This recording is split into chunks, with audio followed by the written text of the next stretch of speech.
Good evening. Good evening. Good evening. Good evening. Welcome to Maverick Musings. I am so excited to be here tonight. So excited to get things going and started. All right. So we have folks coming into the room. I am just going to let everyone in here. And then we will get right to it.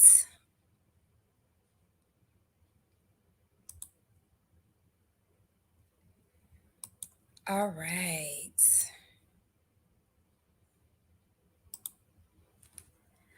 All right, so let's go ahead and get started. I certainly want to be respectful of your time. So, again, welcome to Maverick Musings. I am Cassandra, also known as Coach Cherry. And tonight, do we have a wonderful, wonderful topic that we are going to be tackling? Tonight, we are going to be talking about corporate life versus entrepreneurial life, right? So the reason that I chose to bring forth this topic is because lately I've been hearing a lot of people say, and it could just be the people within my circle, but I've been hearing a lot of people talk about being an entrepreneur, how they want to be an entrepreneur because they don't want to work for anybody, all of these different reasons. And I feel like corporate is getting a bad rap, right? So I thought, what better way for us to have this discussion than to really hear both sides of the coin, right? So that's what we're going to do. We're going to talk about it tonight. So I have some amazing guests that I'm going to bring forth. Our first guest, her name is Jennifer Gant. And I'm going to let her tell you all about the things that she does. But she has been with her organization for 22 years, right? So we talk about no longevity in corporate. This girl got longevity, okay? And she's going to bring the conversation and she's going to bring it forth. So will you help me welcome to the stage and to the studio, Miss Jennifer Gant? Welcome. Hi. Hey. Glad to be here. Thank you so much for joining us. Next up, we have Theron and Ashley Snelson. This is one of my favorite couples, y'all. And they are on the entrepreneur side, and I'm going to let them tell you all about what they do. So will you help me welcome Ashley and Theron Snelson? Hey, how are you? I am wonderful. Thank you so much for being here. I am so excited to get into this conversation and to talk about it, to offer a different perspective, and we just gonna get down to it. Is that all right with y'all? Yeah, let's do it. All right. Y'all get some shout outs. Hey, Mika. Hey, Roy. What's going on, y'all? All right. So I'm going to throw a little softball here just so the audience can get to know you all just a little bit. So I'll kick it off with you, Jennifer. Tell me something that's on your bucket list. I have traveled a lot, actually, and even for work, I've traveled quite a bit, but I haven't been to Asia. Wow. And so on my bucket list, I really want to spend some time in Singapore and Vietnam and kind of bounce around China, Hong Kong. I have it in my mind, like, want to kind of do a tour of Asia. So that's what's on my bucket list. I hope to get to do it once I actually retire. I probably won't have the time to really do a trip that lengthy until then. So that's awesome. I might have to add that one to my list. I hadn't really thought about that. Dubai is on mine. Like that. Yeah. I want to go to Dubai. Okay, well, we're going to do that. We're going to do that. Yeah. You say I don't want to go there, Jennifer? No, I said we're going to do that. We're going to do that. Absolutely. All right, I'm going to shoot over to you, Theron. Tell me what's on your bucket list. So one of my bucket list places, we travel a lot as well, but one of my bucket list places is Spain. I really want to go to Spain and experience the culture there and the food and all the fun things that happen in Spain. And actually, I want to do the run of the bulls in Spain. So I thought that'd be pretty fun. It's dangerous. You know what I mean? I wanted to give it a try to see how it is. So that's on my bucket list. Oh, so we trying to live life on the edge. That's right. That's right. We got to go to Spain and live life on the edge a little bit. That's right. Okay. I love it. What about you, Ashley? So on my bucket list, actually I have a couple trips. Definitely want to visit Africa. That has been on my bucket list for quite some time. And in France, and shop at the Louis Vuitton in France. Like that is on my list, baby. Yeah. Oh, so we going to shop. Yes. So when I was over there like, Ashley, that sounds good. I need to add that to my list. I love it. So we got to know y'all just a little bit. So Ashley, why don't you and Theron tell us a little bit about what you all do? Sure. Yes. So we actually do a lot. We spin a lot of plates, but primarily we own a micro school, Leadership Faith Academy. It's actually a private Christian school, grades pre-K through 6. And we increase a grade every year up until middle school. And we're located in Frisco, Texas. And so that is what we do. We are owners, founders, and teachers there. So we absolutely love it. In addition to that, we also have our non-for-profit organization to assist individuals in the areas of, right now we've actually moved into a different space of pediatric mental health. And so that's the goal there. We're under our non-for-profit bracket. And we also have a financial services business. Yes. And so I always tell people I educate kids by day, adults by night with the money. Yes. So funny. Yes. So funny. So yeah. Yes. Wow. That's a lot. Mm-hmm. It is a lot. It is a lot. It is. Y'all are the perfect people to talk about being entrepreneurs. Yes. Because you are over there running 3-4 businesses. Yes. Essence. Yes. It's a lot going on there. Yes. But we're gonna get into it, okay? By the grace of God, we do. Jennifer, why don't you share a little bit about what you do? So I work for a Power 5 company. I am in the power industry, actually. Love it. And I am an outage excellence leader is my current title. But I can just maybe step back a little bit and make more sense to what I do if I tell you what I kind of used to do. So I've been with the General for a long time, 22 years, going on 23 years this year.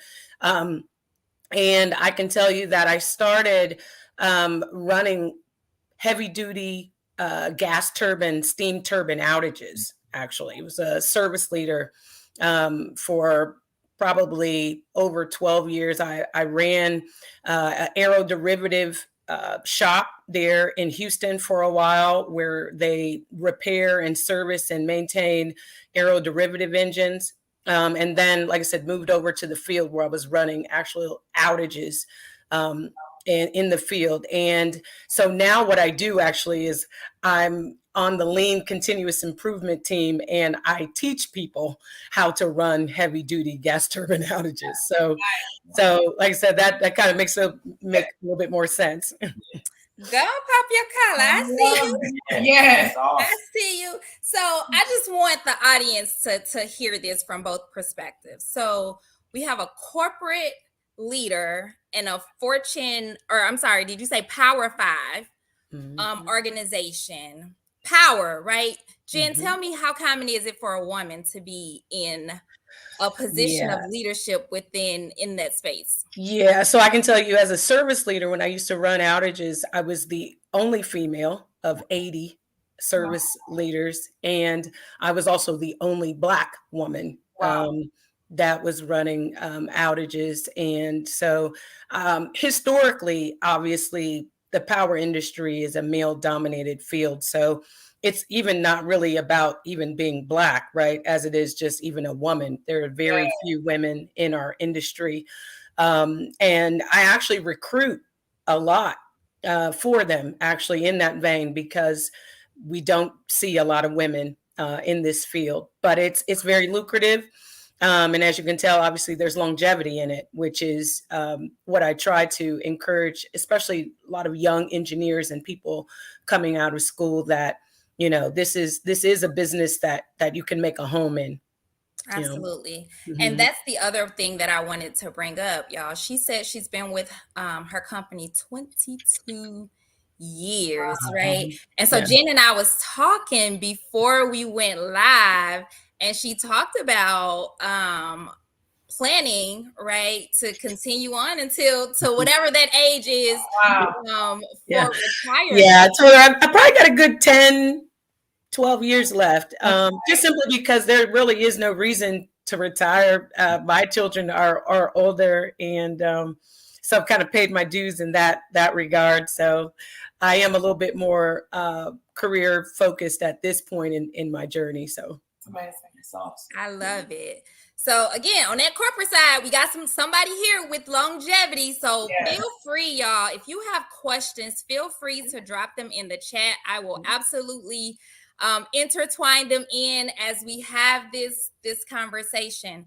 One of the things that stood out to me, Theron and Ashley, as you talked about being owners, founders, and teachers of the school, Leadership Faith Academy, one of the things that stood out was you said you're located where? In Frisco. Yes. So for my audience, we are coming to you live out of DFW, right? So the Dallas area, Frisco, Texas is what I would consider an affluent Yes. area. Is definitely them good old suburbs. Yes. And we have two Black college educated teachers, business owners running a school in this area. Yes. For me, absolutely unheard of. Absolutely unheard of. So talk to us a little bit about why you chose Frisco. Wow. You want to talk about Frisco? So honestly, we really started off, kind of landing where we could, because we wanted to make sure we had the proper facility and everything like that. And we started off actually in Little Elm, which is on the line of Frisco, off El Dorado. And as we grew, we needed a much larger facility. And talking about being an African American led school by African American leaders, the city made it very hard for us to build a school in the city of Little Elm. So Frisco, being a little more cultural in their approach with that, allowed us to be able to have a new facility and a larger facility, because we grew out the one in Little Elm so quickly. We were able to have a much larger facility in Frisco and be able to operate in Frisco. So that's really how we kind of landed there. But it's been awesome from the entire ride. So of course you have your bumps, but we landed in Frisco just kind of by the grace of God, just Him being able to move us from one location to another. Yeah. I just had to highlight that, y'all, because again, we are here in the suburbs. Suburbs, right? It's interesting because a lot of families, they move, when they relocate from different states or even different areas in the DFW area, they move to Frisco in hopes to find a school district of which would be a better system for their children.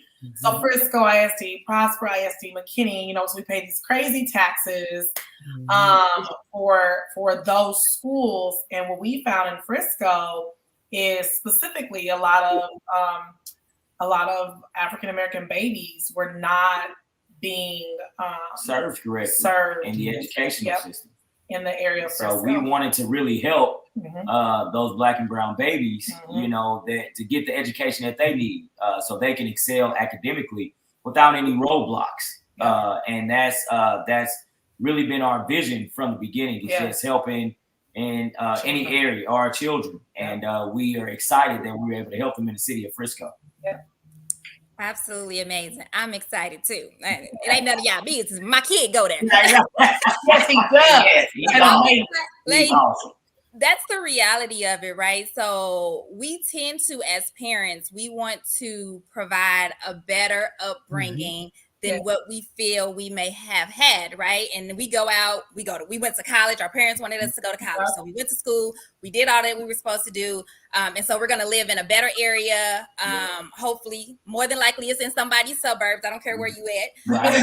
It's in somebody's suburbs, and then we're trying to get our children into the best schools so that they can have the best education. So the impact, I just want to say this to you all, the impact that you are making within the community is absolutely unmatched. I don't know of any other school in the immediate area for sure that is doing what you have chosen to do. So thank you absolutely for that. It's such a pleasure. It is. Thank you. So Jen, tell us a little bit about what motivated you to go down the path that you've chosen to go down from a corporate career standpoint. So I can tell you that I am from Kansas, as I said to you. And so when I first graduated from college, I came to Atlanta like a lot of African Americans did at that time, thinking, bright lights, big city, right? But what a lot of people don't know is that there are actually quite a few corporate industries here, right? A lot of people think about Coca-Cola, but really this is the home base for quite a few major companies: Georgia Pacific, General Electric, Southern companies, Hewlett Packard, so IBM. So there are a lot of actual corporate organizations that are based here. So coming out of college, I was like, well, let me figure out, like I knew what I was good at. And that kind of goes to some of the strengths that we're going to talk about here later, entrepreneurial versus corporate. I knew that I was someone that loved to speak in front of people, always worked well with others in terms of larger organizations. And so for me, corporate life actually was a very good fit because I felt like I was able to use my organizational skills, use my speaking, writing, skill set. And those are the things actually that you really do need, in corporate America. Because you have to be able to impromptu, on your feet, speak to a large group, be able to lay out an organizational chart, make sure that people understand the vision, and then execute it, right? So for me, it just was always a better fit versus, an entrepreneurial type of life. Because for me, I always feel like you need to be a creative to kind of be on that side of the house. And I'm actually more of a doer, more of a executor, right, than the innovative creator. So for me, that was just the better option. I love that you said that. So guys, if you're just joining us, we are really just getting into the dialogue here. So we've done some introductions. We've kind of talked about how Jennifer, Theron, and Ashley have come about to get to where they are today. So Jennifer, you just shared about, from an entrepreneur standpoint, kind of thinking, that didn't really fit you, right? And so you chose what some would say the traditional path. And so part of the reason that I wanted to have this conversation is because I've been having so much dialogue, particularly with some of the younger generation, about, because everybody wants to be an entrepreneur, right?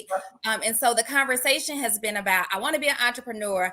I don't even want to consider going and getting a job or having a career. And of course, we're going to talk about the benefits and the challenges in both of those spaces. But Jennifer, this is for you. As you've navigated through your 22 years within your organization, has there ever been a moment where you felt like, I'm going to leave corporate because I want to go and do my own thing? Or have you always just been like, this really fits the dynamic of my life and where I see myself in however many years? What has that experience been like for you? I think you really have to know yourself, because I just like you said, I do believe there are pros and cons to both, right? Neither is perfect. I think you have to know yourself and know what your strengths are. And for me, I've just always been someone, I just enjoy structure more, right? I've always worked better within a system.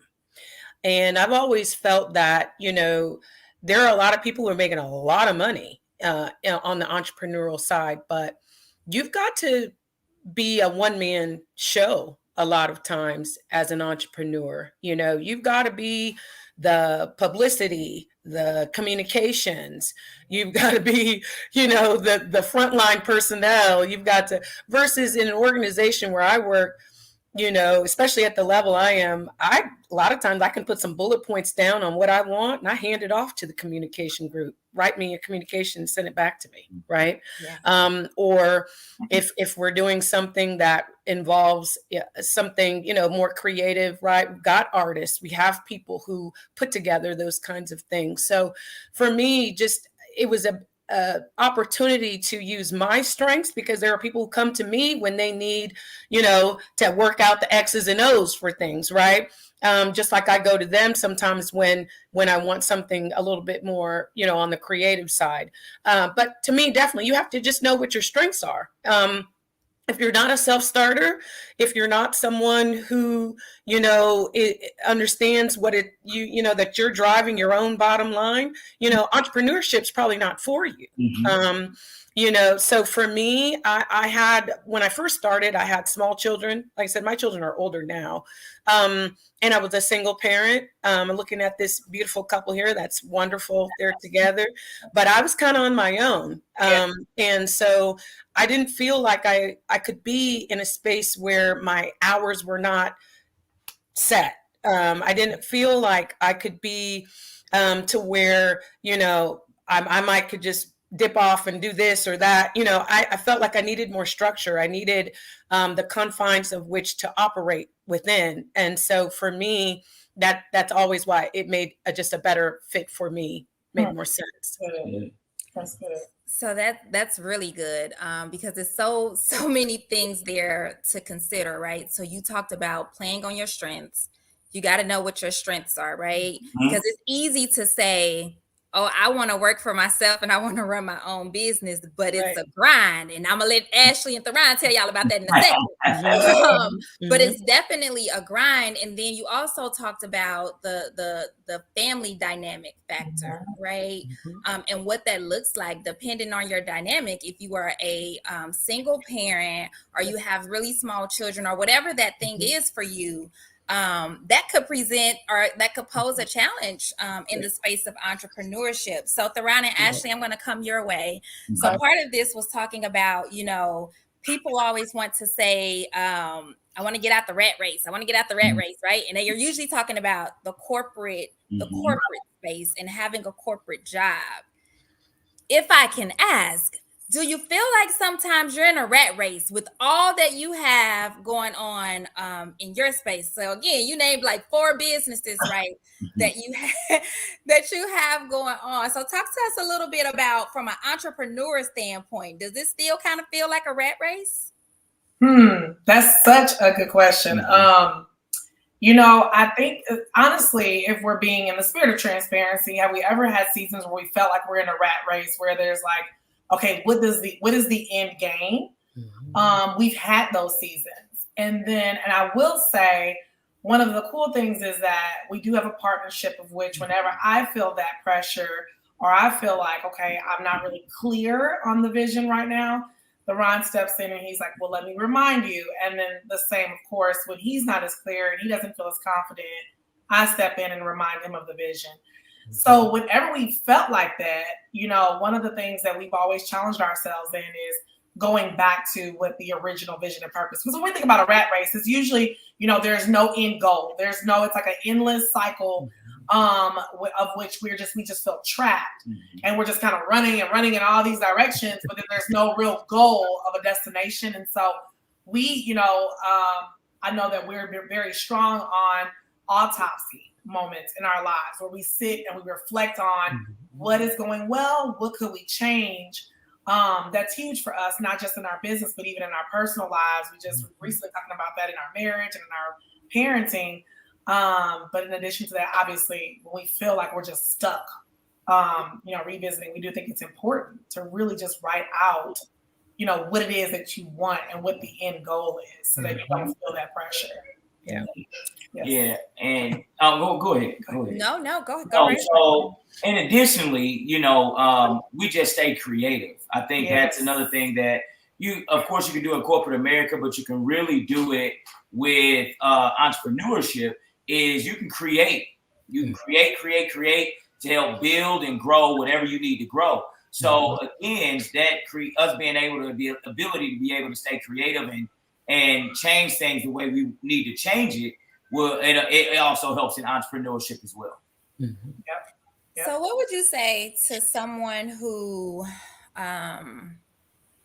wants to become an entrepreneur solely because they want to work for themselves? So one thing I would say is it's going to take more than that. Yes. Because the thing is, you just want to work for yourself. Sometimes, and this is just being transparent, sometimes you think to yourself, what did I get myself into? Yeah. You know what I mean? Or should I fire myself? Should I fire myself, right? So you have to be realistic with yourself on, yes, you want to work for yourself. That sounds great as just mouth service, but you really have to look yourself in the mirror sometimes and say, hey, okay, I have to pull my big boy or big girl pants up, and I have to do this because of the vision that I have. You have to, like Ashley said, you have to honestly continue to put yourself in those shoes, and it has to be bigger than I just want to work for myself. It has to be bigger than that, because the thing is, there are going to be things that you run into mentally, emotionally, where you say, man, do I really want to work for myself, or would I rather work for someone else? Because I know it's book, Secrets of the Millionaire Mind by T. Harv Eker, that says, hey, those who don't have discipline, they will have to go to someone else, and they have to make them have discipline for them. Mm-hmm. So you have to have that discipline as an entrepreneur a lot of times to say, okay, I can't sit and do this like I want to tonight. I have to stay up to midnight and do what I want, or do what's necessary. Or, so a lot of times we may not have a lot of wiggle room for any error because we're working for ourselves, and all we have to depend on is us. And that's I always think about that, when it comes to what we get to do. And it's not that we get to do this. This is an opportunity that we get to do, and the vision is so much larger than ourselves. And I think when you're thinking of, I just want to go in business for myself, just because I want to work for myself, sometimes that could be a little bit of a more of a self-centered perspective. Because, even as parents, it's like, okay, when we decided to have children, we gave up the right to possibly sleep in some days. We gave up the right to just go out and hang out whenever you feel like it, because we don't have a sitter now, right? So these are all things. So going into entrepreneurship is like, okay, now you've given up the right to feel like, okay, I have a little cough, I can't come in today. Now you give up that right of kind of, that insecurity of, okay, man, you have to just put, like Ron mentioned, put your big girl shorts on and just get to work, because guess what? That's the role that you chose. And again, the mission is so much bigger than yours. I mean, especially when you have other people. When you have other people depending on you. And now we're in this season where for us, at the very beginning, it was just us. Like, we were the payroll, we were all the things. And now having a full staff, okay, there are people that's depending on us for their well-being. And in addition to that, our students and our parents. And so we give up that right. So if some days we're just like a little exhausted, it's like, no, baby, sorry, you don't have that in you right now. You've got to push through because there's people that's counting on you. You hit on so many things. I could take this like so many different ways, but I want to get to you, Jennifer. So I want to flip that question a little bit. So one thing that I talk about is I believe everybody should have a squad. And when I say squad, what I mean is you need a mentor. You need a therapist. Yes, you do.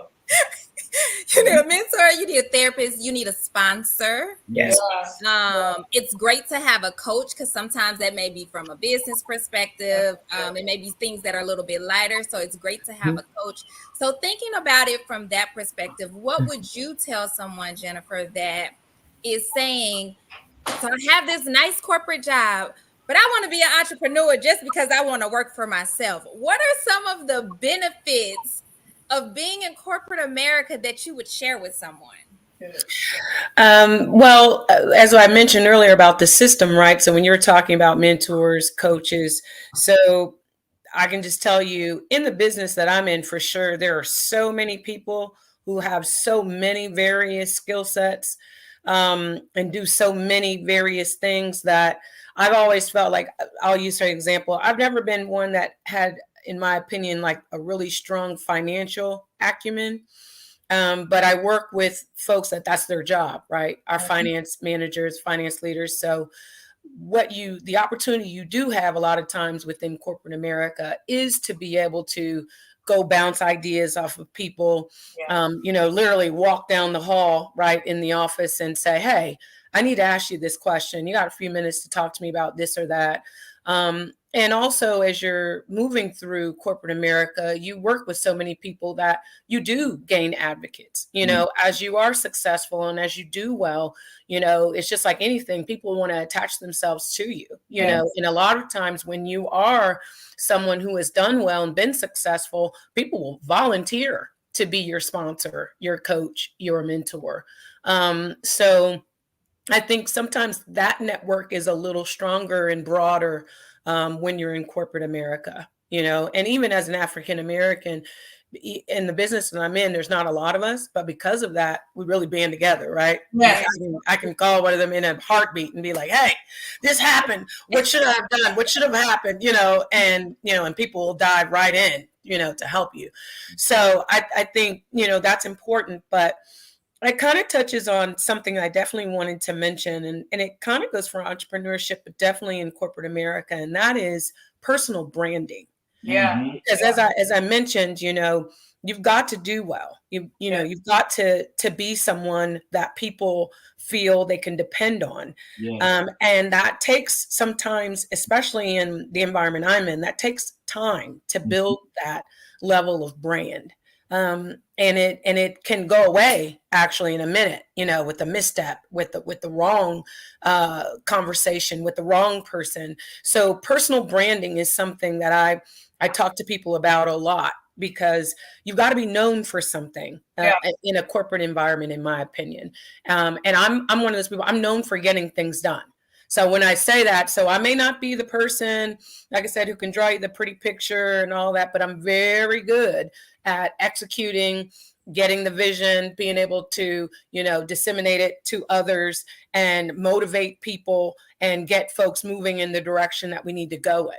So it's about, what are you known for? And again, that does go back to, what are you good at?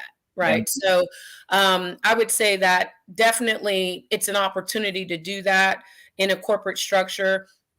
And when you gain that toolkit, when you do gain that brand, like to your point, when you said, well, what makes you stay? Because I know at any moment, if I wanted to, I can go and consult. I can go to a competitor. I'm valuable outside of my organization just simply because of the skill set that I have.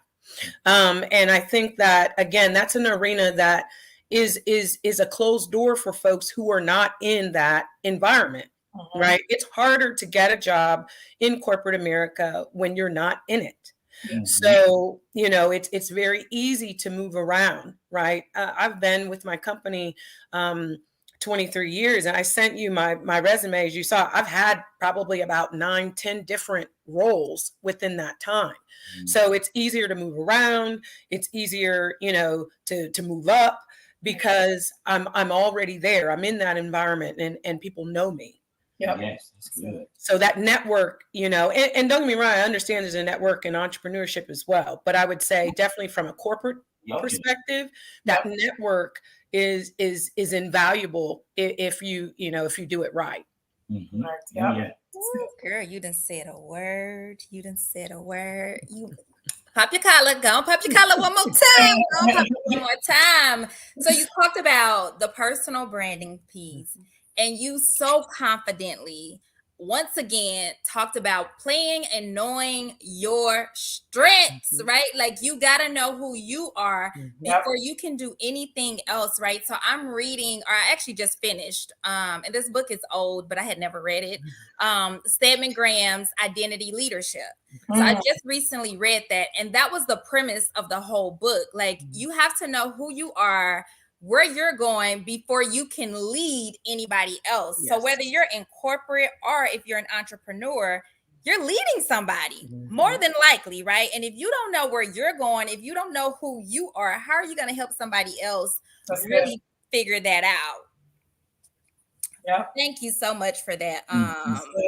Jen. So let's kind of shift gears a little bit. And Theron, let me ask you, when you guys talked a little bit about those moments of uncertainty where you kind of feel, maybe you feel beat up, right? It's you're doing a lot, right? And you have a family as well. And then you just got to take care of yourself too, right? Yes. In those moments of uncertainty, you spoke about remembering the why. Is that the sole thing that keeps you going, to keep waking up every day to all of these businesses, to keep on that path? Yeah, I think one, the why, but two, like Ashley said, one thing that keeps my motor going is, and it may be different for Ashley, it's a lot of people depending on us. I thrive in that kind of pressure because I'm like, man, I like people depending on me because I'm a deliverer every single time. Also, I remind myself, yes, it's hard in the moment, but the reward is going to be so much greater from what I'm doing right now. So, even back to being in business for yourself, yeah, it's on you, but also you get all the rewards of it too. You don't have to share it with anyone else. That's all something you did until you get a team like us now. And that's even rewarding, sharing it with our team and saying, look at what we've done together. All that's important. And, when you have those hard moments, and you get those wins, because I think honestly, God gives us those wins. So when we get in those hard moments, it's like, hey, we had some wins here. Let's get to the next win and let's fight and push through this and remember the vision so we can get to the next reward. Then when you get to the next reward, now you've built up and saying, you know what? This is the entrepreneurial life. You're going to have big rewards, but you're going to have some moments of struggle and opportunity too. But all those are important in building character and knowing who you are and making you a stronger and better person as an entrepreneur. Yeah. Yes. Jen, can you touch on that a little bit in terms of especially being in the space that you're in and having potential challenges as you've worked through the different roles that you've been in? Talk through some of those moments for you where maybe it was really difficult. I think, we all have moments of doubt, right? Where you'll say, did I make the right decision? Am I doing the right thing? Is this going to be the right move for me? And I think it's about, sometimes you have to be willing to take a risk. And within corporate America, sometimes that can be a calculated risk that sometimes can be a little safer, right, than an entrepreneurial type taking a risk because, right, I'm still working again within the confines of a system, right? And so even though you do take the risk of picking up the wrong project, working for the wrong team, getting involved maybe in a product that's not successful, for me, I've found that, you do have to sometimes take those risks. Now, like I said, I think you can calculate it. I've always done things that I felt that if something did go wrong, I always thought through the path of what else I needed to do or where I might go if it didn't work out. Right. And so I still think within corporate America, you do have to take risks. And I think sometimes people forget that, because they do say, oh, you're working for somebody, it's no big deal, but as many of us know, in corporate America, there are going to be layoffs, there are downsizes, there are relocations, there are changes within the organization. Your favorite boss you used to work with is gone, right? And now you got to figure out how to work with this person you don't know. And so those kinds of things. So there is risk in corporate America as well. I just think you have to, in those moments, you have to take calculated risks. And I feel like for me, definitely I've had to do it. As you know, I used to live in Texas. I'm in Atlanta now. But when I originally left Atlanta and went to Houston and took over that role in the shop, I left a very comfortable environment here in Atlanta. I knew everyone, right? Because we all started together. When I went to Houston, I did not know a soul. I mean, and I mean, even the guy I was working for, I had met him the day I interviewed. So, but I knew for me at that time and my children and where we were in space, it was a good time to take that leap. Being a single, mother, I have a network. My family is actually very close knit. My parents are together. They're going to celebrate like 65 years this year. And so, but I say that to say, right, I was leaving my safety net when I left Atlanta, because even though it was structured, I always knew I could rely on them to grab my kids for me if I had a late meeting, if I needed to business travel. So it definitely was a risk for me to move to Houston, kind of get out there on my own and wing it, but you have to do that. And I know that it's what led me to what I'm doing now. It has opened more opportunities for me. And so now all those people that I didn't know in Houston, I now have a network there, right? So it's, you have to take risks in corporate America as well. Yeah, absolutely. Yeah. I just love that you even brought that piece up. So as we talk about, it's really not a corporate or entrepreneurship, y'all. So let me make that clear. We're just having dialogue because you can choose whichever one you want to, right? Some people maybe even grew up in an environment of nothing but entrepreneurs. That's what they know. And that's probably the path that they are going to take. Some of us grew up in a path of stability. We were told and we believe, go to school, go get a job, save your money, put some money away for retirement. And we took that path, right? So there's no right or wrong in this space. But if we can just get just 1000% raw, right? I'm going to tell you, so I'm on both sides of the coin, right? I still work at my good corporate job and have been there for 15 years, and I plan to be there. I don't know for how long, but I do plan to be there. And then I'm still, I'm branching out into this entrepreneur space, and it is hard. Yes. It is hard in this entrepreneur space. And I'm not saying that my day-to-day job, my full-time job, doesn't have moments, but entrepreneurship is hard, right? But I want to touch on, Jen, you were kind of talking about the fact that you've moved and you've relocated to different places. So I want to talk about the perks, right? Some of the perks in working in corporate America. When I think about even myself, I wouldn't be in Texas if that company had moved me here, right? I probably would not be here. And they relocated me. Thank you. You know who you are. I'm so grateful for that. And there's so many other, I like that good check that comes every 2 weeks. I love my benefits, right? I just had to go to the doctor today. I'm so thankful I ain't have to pay no copay, right? We got really good benefits. So Jen, outline some of the perks and the amazing things about working in corporate America. So as I said, I travel a lot, and I can tell you my first adventures abroad were for work. I went to Europe. I spent a lot of time in Italy. I had a team actually that worked for me that was in Italy at one time. And so I used to pop over there all the time. And I've been to Glasgow. I've been to, all kind of weird places that a lot of people would be like, where's that? Where's Scotland on the map? So I mean, it offered an opportunity for me to see places that I maybe would have never gone. We have a factory in Mexico. I just actually was leading a lean action workout there in December. So, I mean, you have opportunity to go places and do things and interact. For me, we're a global business, so I've worked with everyone, and that is eye opening as well in terms of diversity, right?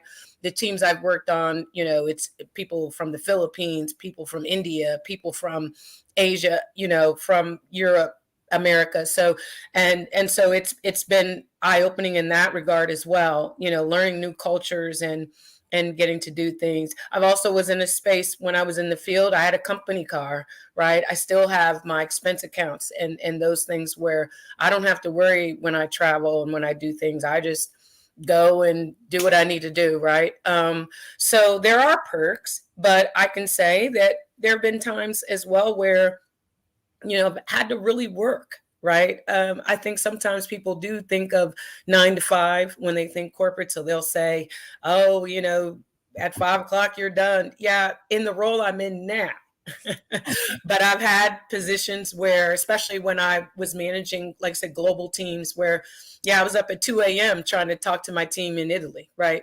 So it just depends on, the space and time where you are at that time. But yeah, there are a lot of perks and things. And I know that, again, I've made a network of people that I've always said, my daughter's in college now, she's a junior.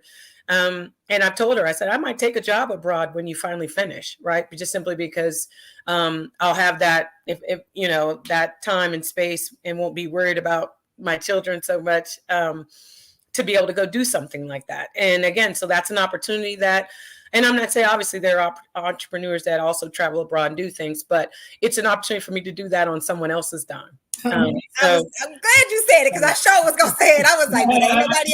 If you're an entrepreneur, you paying for it. Likely. The tax write-off. Yes, right. You get the write-off. So that's what I'm saying. And that's what I always tell people, right? There are pros and cons to anything, right? And I would never tell someone that they shouldn't be an entrepreneur. Right. I have friends who are entrepreneurs and we laugh at each other. Sometimes we're on vacation. They're trying to do their payroll and I might be trying to do my conference call. Right. So it just depends, right? And it just really does, you just got to know yourself and what's going to work for you, your life, your children, your family, your finances. Yes. Exactly. Yes, for sure. Ashley and Theron, same question. What are the benefits of being an entrepreneur? Man. Well, so I would say definitely the freedoms, and not just the time freedoms, because we're still in the place of we're still creating, we're still building, but of course the long-term vision is to be able to, rest for a longer period as it relates to our just like relaxing and looking forward towards the freedom. But even right now, the freedom to really call the shots. Sometimes I have to remind myself, like, dang, I'm in charge. I can do that. Like sometimes because, you're just used to that process or used to being a processor in the past. But the freedom has been great. Of course, like I mentioned, the tax benefits, right?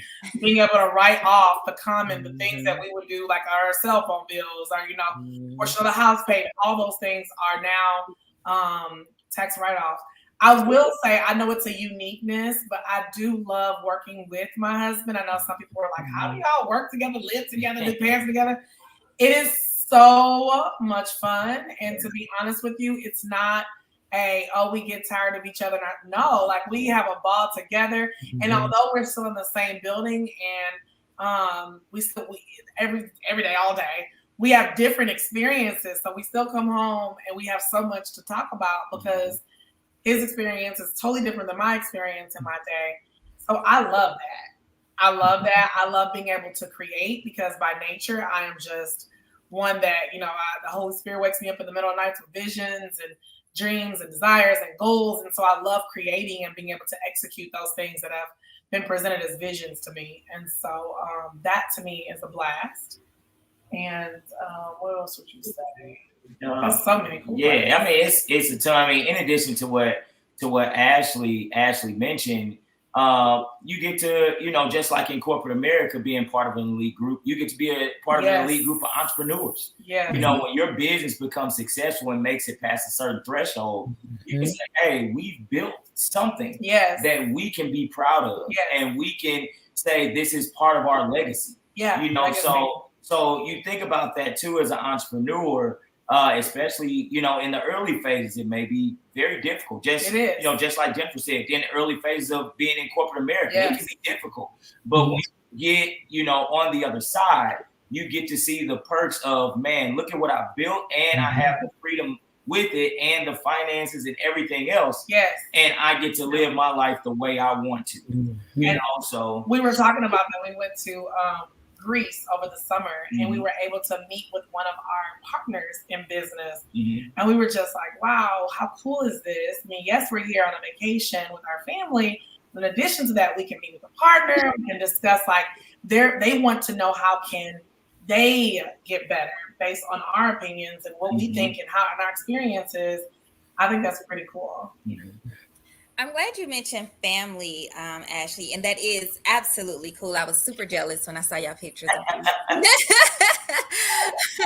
but I'm glad that you mentioned the family piece. So this applies corporate or entrepreneur, right? That thing called, or so-called thing, work-life balance, right? I personally don't think there's such a thing. It's not. I personally that's my opinion, y'all. That's just mine, okay? I personally don't think such a thing, because I almost feel like when we're saying that we want to balance, ultimately we're clearing something off to put something else on. Right? Like, and so I'm like, I don't really know. I want to find harmony, maybe, but I don't know about balance. So Jen, I'm gonna go to you with this one.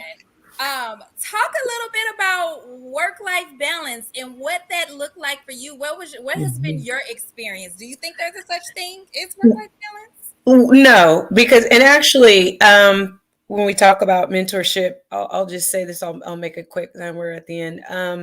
I had a young woman who was a young Caucasian woman who had risen to the ranks really, really fast and high. And she had some small children. And my children were much older, actually, by the time she and I interacted and were working in the same team. And she told me a story once, and she said, there is no such thing as balance. You will have to choose. And she said that you will have to choose in the moment, if this business trip is most important, you'll have to explain it to your children, and you'll have to go do that. If it's a play for your child, this is their shining moment, or they're a soccer star or whatever, you'll have to miss meetings sometimes, send a delegate, and go be there for your child. And she told me that because she gave me a story. She said, one time I was on a conference call and I was at my son's baseball game, and she said, and I, people were yelling and talking, and I was trying to make my point on the conference call. So I moved away from the game so I could take myself on mute so I could make my point on the conference call. And she said, while I was making my point, over by the car and talking, she said that, things were going crazy over at the game. And she was like, I didn't know why. And and so she said, when she walked back over there, she found out it was her son who had scored the goal and won the game. She'd missed it. Wow. And she said, but she was so frustrated because she also didn't feel like she'd really been present on the conference call and wasn't able to make her point there either. And she said, that's when I learned you got to choose. She said, because really I'll use the term, I was half-assing it on both ends. Yeah. Right. Yeah. And so she said, so I wasn't present for my child, and I really wasn't making an impact on this call. Wow. So that was probably some of the best advice I ever got. And I chose positions that way. I didn't take travel roles until my children were much older, until they were in high school. And I felt like they were going to be okay for a day if I wasn't there, or in the evening. So you have to make those choices. But I can say, obviously, especially in this environment we are in post-COVID, right? I work from home. A lot of people work from home now. But even with that, right, you still have to be in a workspace. You can't be trying to wash clothes as you're trying to be in a conference call. I know people try to do it, but again, you're probably not really being as, I'd say, you're probably not as present on this call as you think you are, and you're probably not showing up in that space the way you think you are. So definitely you have to choose. And sometimes it is hard. I can say, especially as a single parent, I know I've missed some moments with my children, but I can also say I can afford to take them some really nice places. And they had cars when some of their friends didn't, right? So there are things that, you know, you take those trade-offs, and you won't always win, but you have to be secure in the choice, and you've got to make the right choice at the right time. I really do feel like there are moments that I sacrificed my career and I was there for my children, but you have to do those things. Yeah. You know? So, and especially as a woman, I would just say, I tease some of my male counterparts at work all the time. You know, there's no one at home cooking my dinner. So if I'm here at this meeting with you guys till 7, I'm probably gonna have to go find something to eat. Yeah. So, you know, so I mean, but it is what it is. I've chosen this life though, right? And I didn't fall into it. I didn't haphazardly, you know, roll into it. I chose it. And I understood that the sacrifices I was going to have to make when I did it. Yes, that's good. Yep. Oh, that was good. I'm using that example because that's so resonates. It resonates with me. Thread and Ashley, same question your way. How you balance it? So it's funny because I am one where I have to be extremely intentional about just taking a moment to not so much to have balance, but really just to make sure that I am healthy for everyone around me. I will say, going back to that point, Jennifer, I love that because I think that, you know, most of the time, we always say, you know, we have to maybe make some small no's so that we can get to the big yeses in life. And so I will say, even as parents, it's cool because people ask me all the time, how do you do it, sis? You know, you have 6 children and running a business and husband and all the things, but I have an amazing spouse. And that's I will say that our partnership, because we both were raised by single mothers and very successful. Both of our mothers are also entrepreneurs and, you know, really, really successful ladies in Missouri. And so, of course, we saw, you know, like Jennifer mentioned, those decisions that were tough decisions. And sometimes when I stepped into this role, I would think, oh my gosh, I have to carry it all. And remembering I have a spouse to carry it with. And so a lot of it, what we do is we just communicate. We communicate our strengths, we communicate our weaknesses, and those things change over time. What I used to be strong in, you know, 2 years ago, maybe it's not my deal right now, you know, now that, you know, I have a teenager and a 1-year-old, you know, that I just stopped nursing. So life just looks different. And I think the communication is big. If you are in a partnership, it is very important to make sure that you're communicating what your strengths and weaknesses are. But I also believe for us, we believe we have this saying in our house, solid yellow lines. So that's something that we always operate within. And what we mean by that is we have our core values as a family. We have the things that we know we are not willing to negotiate as a family. And so when we say solid yellow lines, certain things in our lives, we don't cross that solid yellow line. So we know that date night is a non-negotiable. Well, if one of our kids is crying about, oh, you told me you're going to take me to the Paw Patrol movie on, you know, this weekend. It's like, yes, we are, baby, but it may not happen on Friday because mommy and daddy, that's a solid yellow line. We have our time on Friday, but we'll take you on Saturday. You know, as it relates to our clients and our, you know, people that we service, the solid yellow line is, I understand you have a need, but we will handle that tomorrow morning at 8 a.m. As of right now, we're at dinner with our family. That's a solid yellow line. And so we have grown to be okay with that and knowing that we have to set those boundaries so that not that we're balanced, but that we are healthy.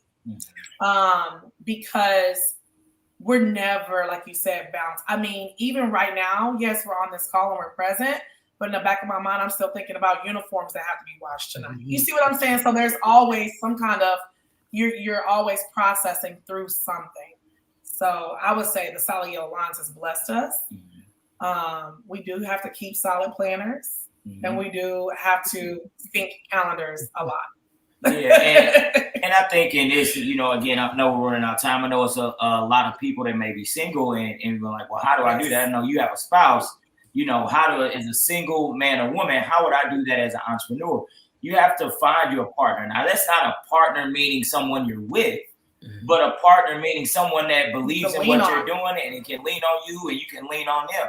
I heard Jennifer said in the beginning she depended a lot on her parents. Yes. That's a partner. Yes. Friends, those are partners, right? Because the thing is, when you have those partners, even when life is a little bit out of balance, they're willing to step in and say, hey, I know it's crazy right now, but I got your back. Yeah. So I would encourage, those who are interested in having entrepreneurs, find that partner. The village, right? Because I know we even have someone on the call, Amika. I mean, she's been, from St. Louis, she's like, listen, I see y'all have a lot going on tonight. Let me take the babies. Let me feed the babies. Let me, and I, as a mother that can be quite controlling in some cases, like, okay, they may not have the organic nuggets tonight. They may have Burger King, and that's okay, Right. So yes. So yeah, I would say one, like I said, the solid lines, but two, just a partner, and then just accepting that life is gonna be out of balance. Because the thing is, that's just what's gonna happen. Whether you're in corporate or whether you're an entrepreneur, especially if you're in a big role in corporate, life is gonna be out of balance. So you're gonna feel like you're an entrepreneur sometimes. You will. You're like, man, what's going on? But again, when you have people depending on you, that's just how it goes. It's a heavy blow, but you also get those perks of life is out of balance in a good way. Where I get to go on this fancy trip and I don't have to worry about work. Yeah. And I will say, because prior to owning the school, Deron was a travel in corporate America. I mean, he worked with and he was a corporate trainer, and so he would travel. His travel was 80%, and we did have children. We were married. All the things, of course, that time. And so again, going back to, he would have to make decisions because of his role in corporate America. That still felt like, do you own the place? I mean, right. You really can't leave. Yeah. Yeah. Like, what are we doing here? So, But you have to give yourself some grace. Yes. I want to definitely make sure and end with that all of it still, you have to give yourself some grace. I used to be really hard on myself, especially when my children were small. That I wasn't the PTA mom there with, making the homemade cupcakes. And there were many times that I cried. I was so upset that I couldn't be that and do that. But I realized that I still knew how to show up for my kids. So maybe I didn't bake the cupcakes, but I would leave my office and I'd run over there and I would and you just have to learn that, to give yourself that grace. So maybe I'm not, Betty Crocker homemaker, but I still can show up for my children. I still can show up for myself and do things that are good for me. And you just have to realize that no one is perfect. You're gonna miss sometimes. That's just life. But applaud yourself when you do a good job. Applaud yourself when you do find yourself with all the balls in the air and they're not hitting the ground. Say, today was a good day, and that will help you when it's a bad day. I agree. That's so good. That I do agree with. Yes. This has been so amazing. I personally even took away some tips for myself. And so the name of this show that I'm doing here is Maverick Musings, right? And when I think about Maverick, or the meaning of Maverick, the first word that comes to mind is unconventional. And that is exactly why I chose you three. Jen, I absolutely love you. I love that you stand on what you believe. Like, you know what you're going to get with Jennifer, and she's not going to waver on it, right? And that, not in a mean way by any means, kind-hearted, free-spirited, like all of that. Like, I absolutely love that about you. And I see that right from a distance, just following you and a little bit that I've, in our interactions and all of that. That's exactly why I chose you, and I knew that you would be perfect for this conversation. So thank you. I really enjoyed it. Thank you for having me. Ron and Ashley, Yeah, I know y'all, my St. Louis crew. Listen, y'all didn't even know they were from St. Louis originally when my son began going to school at the school. But when you think about unconventional and what you all are doing is absolutely amazing, right? So if I talk about impacts, the impact is for both of you, right? So Jen, you're in a space where we talked about not a lot of women, and then being a Black woman, right? And choosing to remain in corporate America. And I know that you're a sponsor. I know that you're a mentor. I know that you're a leader so that you can help bring others along, right? So you're in that space, and we need people. We need women and men in that space in corporate America to help bring us along, right? Yes. Theron and Ashley, nobody's doing what y'all doing. Okay. Nobody else is doing it, especially out here in these birds, and the heart that you have for our children. You can start a business and you can run a school, right? Because maybe you're just business minded, but y'all teach, right? Y'all have a heart for our children, and that is, again, unmatched in my humble opinion. So I'm going to leave us with this last thing. I loved both of y'all quotes, so I absolutely want to say them. And then I'll let y'all have the final word. So Jen's quote was, "Nothing is as it appears on the surface." So Jen, if I could have you finish this sentence. Okay. Success for me has been longevity, because I want to be able to say at the end of the day, when I do retire, that I have made an impact. I have, to your point, hired other people that look like me. I've sat on panels and advocated for people that looked like me. And I do know that in itself is success. I make room with my performance that people who look like me will get an opportunity. And I don't take that lightly. So success for me is not just that I do well, but it has been also that I have opened doors for other people who look like me. And to your point, I have to be there, because if I'm not, then there are some brilliant young people who would never get the opportunity. So I personally have stood on the shoulders of others. And it's just very, very important to me that I be successful and continue to afford those opportunities to other people who look like me. I love that. Thank you so much, Jen. Love that. Theron and Ashley's quote, I love this too. Conquer is my word, y'all. Like, that is my it's on my chest. So it's conquer today, pray and prepare for tomorrow. Yeah. So if I could ask you to finish this sentence, success is Success is reaching your God-given potential.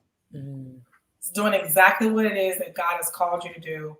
And I understand that a lot of us have, and truly I believe God will give us, obviously the word says, the desires of our hearts. But at the same time as well, you are walking in your calling when, yes, it's quite difficult, but at the same time, you find so much joy in it because you know that God has called you to that space. And so for me personally, I would say success is knowing that you're making an impact, and you're part of something so much bigger than yourself, and you're walking in your calling and your purpose. I love that. Theron, what you want to say? Was that for both of y'all? That was pretty much what I would have said as well. Yes. All right, awesome. So once again, thank you all so much. I know we were a little bit over. Thank you to the audience for hanging in there with us. I see y'all still out here, still dropping comments. I love love it. Great feedback. Yes. So thank you so much for joining us. And once again, thank you, Jennifer, Theron, and Ashley. Thank you. It was awesome to meet you guys. You as well. Thank you. Keep rocking, Coach Cherry. Yes.